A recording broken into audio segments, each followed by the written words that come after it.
জানি না ভাই, ওনার ভাষাও আমি শুনিনি, কারণ 10 বছর ধরে ওনার ভাষা শুনছি আমি। 10-12 বছর ধরে তো আমি যতদিন রাজনীতি এসেছি ততদিন শুনছি। আমার সম্বন্ধে ওনার ডায়লগ শুনেছি, আমাদের নেতাদের সম্বন্ধে, পাবলিকের সম্বন্ধে।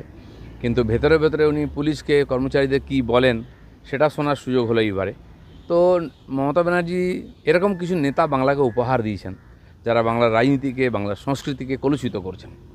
আমার মনে হয় টিএমসির এটাই দান, একটা পার্টি যার সব নেতাই প্রায় করাপ্টেড।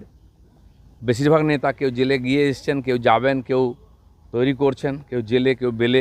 এরকম একটা পার্টি, তার কি কালচার সেটা আমরা দেখতে পাচ্ছি। তাই পশ্চিমবাংলার লোক এখন হাহাকার করছেন, মুক্তি চাইছেন। তো পশ্চিমবাংলার এত অধঃপতন মনে হয় আগে হয়নি, বা এটা দেখতে হবে আমরা ভাবিনি। ওনার পেছে আছে টাকা কামানোর সোর্সগুলো, ওনার কাছে আছে। টিএমসিতে কে কোন পদে আছে এটা কোনো গুরুত্ব নেই, কার কাছে টাকা আছে, কার কাছে গুন্ডা আছে, তার গুরুত্ব বেশি।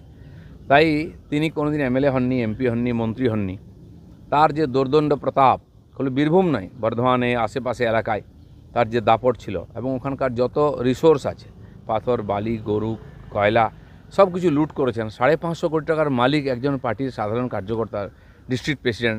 আমাদের টিএমসির মধ্যে এটা সম্ভব, অন্য কোথাও হতে পারে না। মজা করতাম, বা তারা যে নাটকগুলো করে, ঢং করে, সেটাকে আমি প্রচেষ্টা করতাম আমার ভাষাতে। ব্যক্তিগতভাবে কারোর সঙ্গে কিছু করিনি, কখনো ডিসিপ্লিনের বাইরে যাইনি।